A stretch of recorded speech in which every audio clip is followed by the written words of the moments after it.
सुस्वागतम प्यारे विद्यार्थी। आज हम 11वीं कक्षा के साहित्य सुधा किताब से पढ़ेंगे व्याकरण। तो आज व्याकरण विभाग में पढ़ेंगे क्रिया। तो प्यारे विद्यार्थी, पिछले क्लास में हमने व्याकरण में क्रिया की परिभाषा, क्रिया के भेद, मूल क्रिया, संयुक्त क्रिया, सहायक क्रिया और प्रेरणार्थक क्रिया, संयुक्त क्रिया के कुछ उदाहरण हम पढ़ चुके थे। तो पिछले क्लास में हमने सकर्मक क्रिया के बारे में पढ़ा था। तो चलिए आज पढ़ते हैं अकर्मक क्रिया। अकर्मक क्रिया, अकर्मक क्रिया अपने साथ कोई कर्म नहीं ले सकती।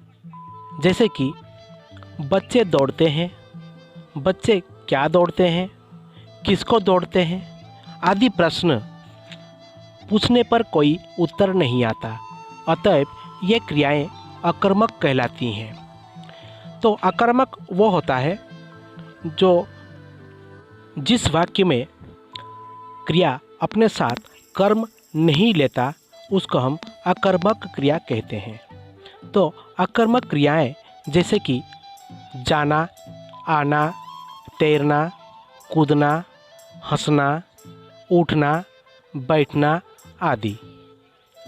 तो ये सब जो हमने अभी शब्द पढ़ा है, तो ये शब्द सब अकर्मक क्रिया के अंतर्गत आते हैं। अब चलिए जानते हैं द्विकर्मक क्रिया। जैसे शिक्षक ने छात्र को हिंदी पढ़ाई, इसमें दो कर्म हैं। जिस वाक्य में दो कर्म विद्यमान रहते हैं उसको हम द्विकर्मक क्रिया कहते हैं। मतलब दो कर्म लेकर क्रिया, दो कर्म लेकर चलता है। जिस वाक्य में दो कर्म लेकर क्रिया चलता है उसको हम द्विकर्मक क्रिया कहते हैं। जैसे कि इस वाक्य में छात्र और हिंदी ये दोनों कर्म हैं। शिक्षक ने छात्र को हिंदी पढ़ाई, तो शिक्षक ने छात्र, छात्र यहाँ पर कर्म है और हिंदी यहाँ पर कर्म है। तो ये दो कर्म आने पर इस वाक्य को हम, इस जो कि क्रिया के साथ आया है, इसको हम द्विकर्मक क्रिया कहते हैं। आगे है कार्य की पूर्णता के आधार पर। कार्य की पूर्णता के आधार पर हम क्रिया को परखेंगे या जानेंगे। तो कार्य की पूर्णता के आधार पर यहाँ पर दो क्रियाएं बताए गए हैं, जैसे कि समापिका क्रिया और असमापिका क्रिया। तो चलिए जानते हैं समापिका क्रिया क्या है, जो कि कार्य के पूर्णता के आधार पर है। समापिका क्रिया यह वाक्य के अंत में आती है और वाक्य की समाप्ति की सूचना देती है। तो इसे हम समापिका क्रिया कहते हैं। कहने का तात्पर्य है कि ये जो समापिका क्रिया है, जिस वाक्य में भी आती है उस वाक्य की समाप्ति की सूचना देती है। मतलब कार्य का अंत होने की सूचना ये प्रदान करती है। इसको हम समापिका क्रिया कहते हैं। जैसे कि उदाहरण स्वरूप ले लीजिए, सवेरा हो गया, मतलब सुबह हो चुका है। इस बात की जो समाप्ति की सूचना इस वाक्य में पता चलता है, तो यह समापिका क्रिया के अंतर्गत आता है। और वह चलता है ये भी जो है समापिका क्रिया के अंतर्गत आता है। अब चलिए जानते हैं असमापिका क्रिया।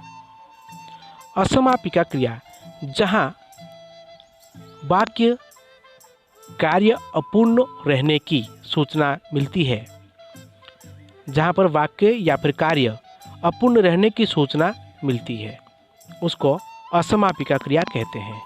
यह भी कार्य की पूर्णता के आधार पर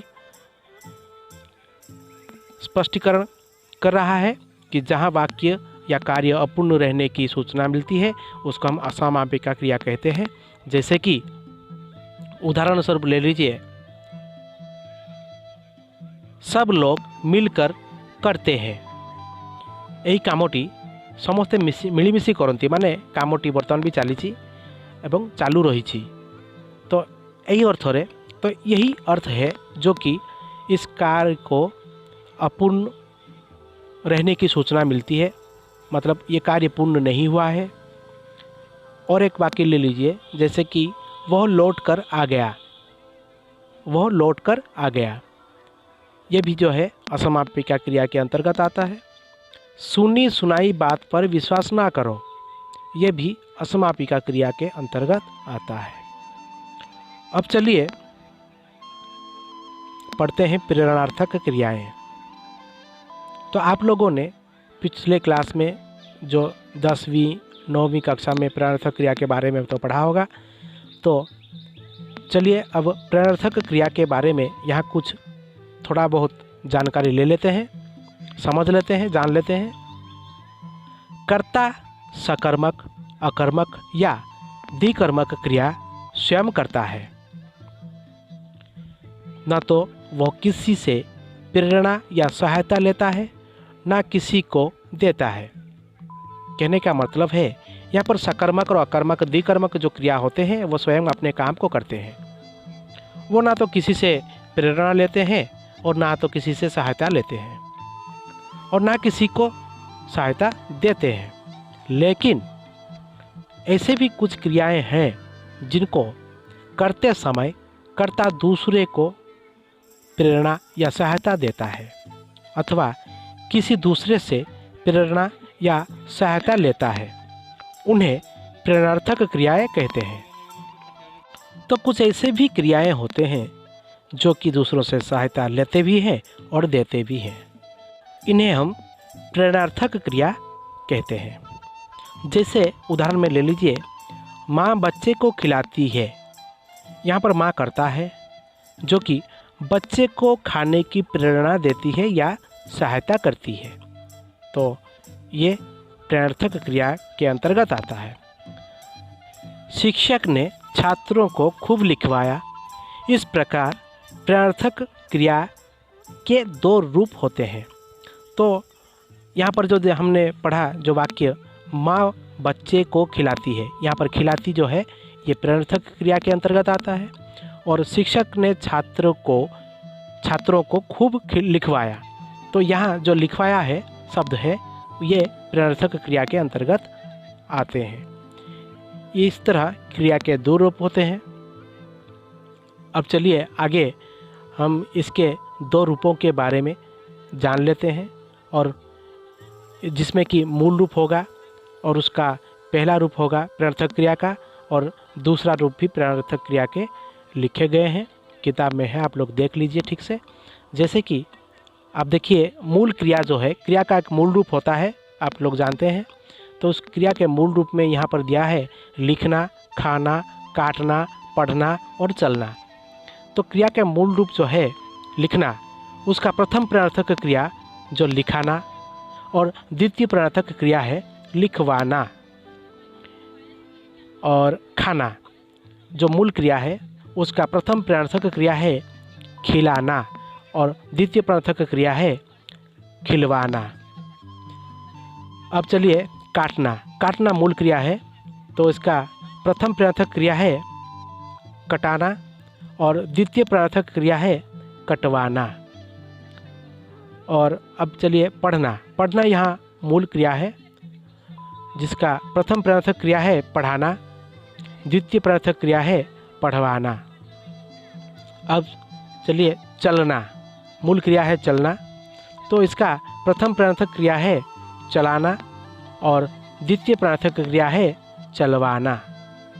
तो जैसे बच्चा चला, माँ ने बच्चे को चलाया, माँ ने बच्चे को पिताजी से चलवाया।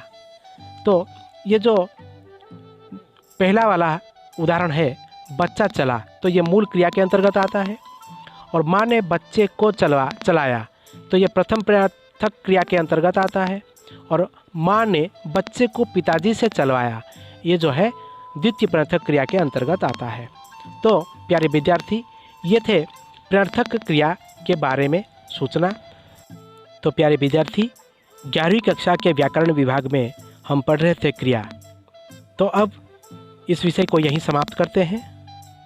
आगे हम फिर एक नया विषय लेकर फिर उपस्थित होंगे। तब तक के लिए हमें इजाज़त दीजिए। धन्यवाद।